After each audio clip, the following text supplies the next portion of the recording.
আসসালামু আলাইকুম। আজকে আমি তোমাদেরকে তালে রুটি আর পরোটা করে দেখাবো। তো আমি এখানে একটা ডিশের মধ্যে আটা নিয়ে নিয়েছি। এই আটাটা 600-700 মতো হবে। তো আমি আটার মধ্যে দিয়ে দিচ্ছি লবণ। পরোটা করবো সেই জন্য একটু তেল দিয়ে দিচ্ছি, সাদা তেল। আর লবণটা ভালো করে মাখিয়ে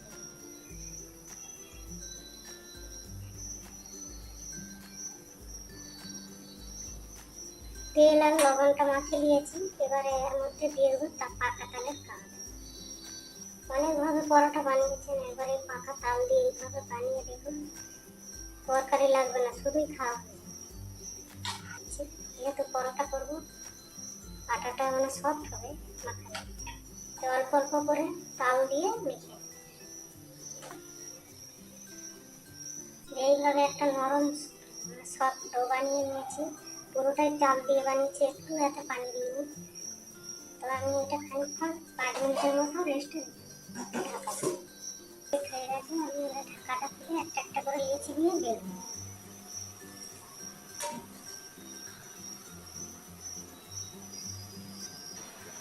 এইভাবে 4টে লিচি কেটে নিয়েছি। এটা আমি রুটি করবো আর বাকিটা পরোটা করবো। তাহলে আমি এগুলোকে এবার বেলে নিই, করে আটা দিয়ে দিয়ে বেলে নিই।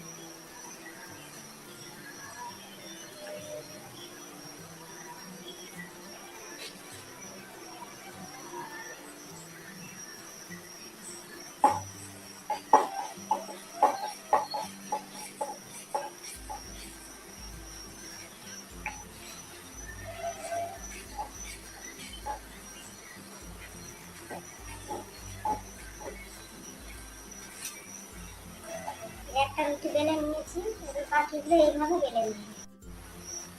আমি এইভাবে 4টে রুটি বেলে নিয়েছি। এবার এই রুটিগুলো আমি আগে রুটিগুলো সেঁকে নেবো, তারপর পরোটাটা করে দেখাবো। দিয়েছি প্যানটা গরম হয়ে গেছে, আমি এর মধ্যে রুটিগুলো দিয়ে সেঁকে নেব। তাল দিয়ে রুটিগুলো পরোটা করলে মানে খেতে এত অসাধারণ হয়। তো আপনারা একবার বাড়িতে এইভাবে তালের পরোটা বা রুটি বানিয়ে দেখবেন, তরকারি লাগবে না, শুধুই খাওয়া হবে।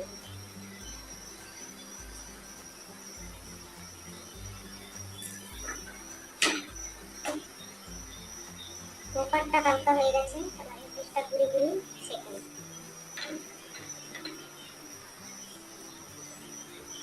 তো আমি এই পাশটা হালকা করে ভেজেছি, ওই পাশটা একটু ঘুরিয়ে ঘুরিয়ে ভালো করে সেঁকে নিতে হবে। নিয়ে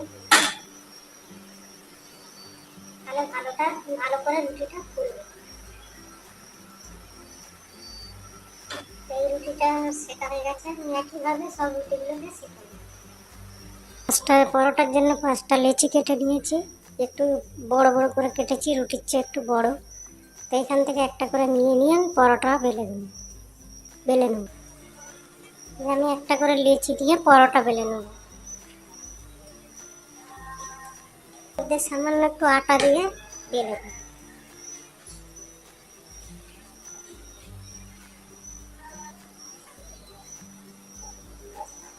আমি একটা বড় করে রুটি বেলে নিয়েছি, এবার এর মধ্যে একটু তেল দিয়ে দেব।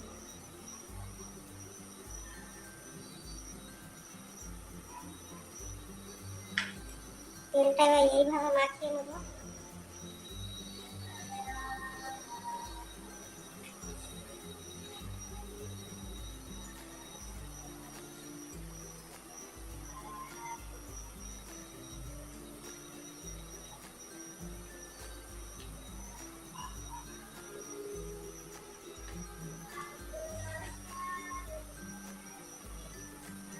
এবার এটাকে অল্প অল্প আটা দিয়ে বেলে নেব। অল্প একটু আটা দিয়ে দিয়েছি, এবার এইটা বেলে নেব।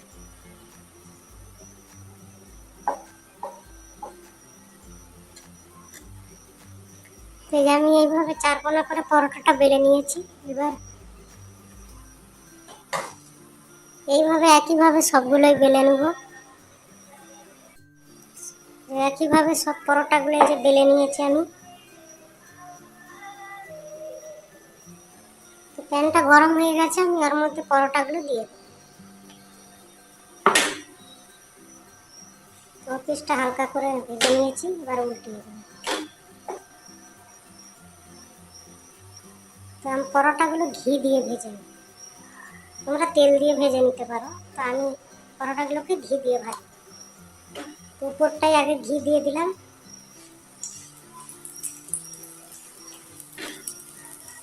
ঘি দিয়ে ভাজলে খেতে একটু স্বাদটা বেশি ভালো হয়।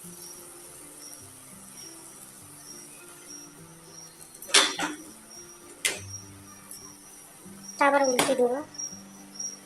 দেখতে কতটা লোভনীয় হয়েছে, আটা দিয়ে, মানে আটা দিয়ে রুটি, মানে এতটা লোভনীয় হয়েছে, খেতে অসাধারণ হবে। এই রুটি, এই পরোটার সাথে মানে তরকারি লাগবে না, শুধুই খাওয়া হয়ে যাবে। তো আমার একটা পরোটা ভেজে নিয়েছি।